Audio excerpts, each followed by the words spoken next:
Zamýšleli jste se někdy nad tím, kolik je v Praze neobyvatelných nemovitostí v hrozném stavu? Sice na to žádná statistika asi není, ale tipnul bych si, že je to asi tak polovina. Nevyprávím vám to jen tak náhodou. Dneska vám chci představit další činnost, kterou dělám. Koupili jsme byt v tomhle domě, který byl v hrozném stavu, v takovém, že by tam nikdo nechtěl bydlet. No a nyní ho máme v plánu zrekonstruovat a vrátit zpět na trh. Takhle vypadá vstup do domu, nic moc. No a dům vypadá takhle. Samotný byt má 2 pokoje. Koupelna je oddělená od toalety. Takto vypadá obývací pokoj a takto ložnice. Ještě vám ukážu koupelnu. No a tuhle nádheru jsme koupili plnou věcí, v hrozném stavu, úplně nechutnou. Nikdo by tady nechtěl bydlet. Ale protože jsem začínající influencer, tak mě vůbec nenapadlo si vzít foťák a začít něco natáčet. Proto vám sem hodím video z minulého týdne. Takto jsme ten byt opravdu přibrali. Nájemkyně tady nechala většinu věcí, včetně těch osobních, oblečení ve skříních a tak dále. Krásný byt, co?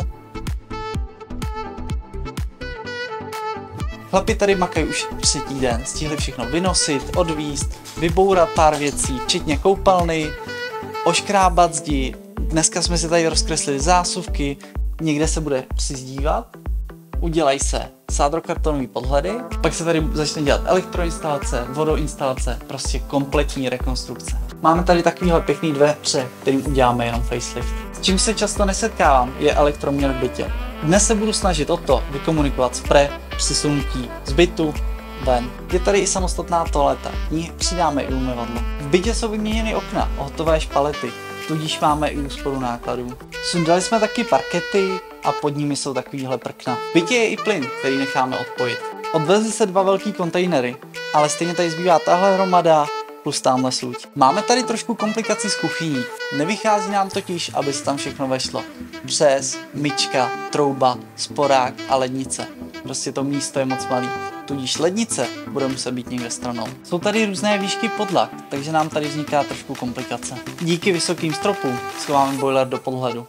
S místem v koupelně je to také komplikované. Byla tady vana, umyvadlo a pračka. A asi to tak budeme muset nechat.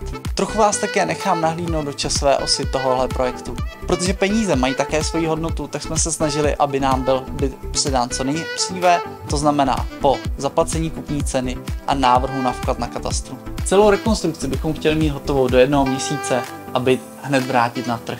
Nezapomeňte lajkovat, sledovat a do komentu mi napište, na kolik si myslíte, že tahle sranda vyjde.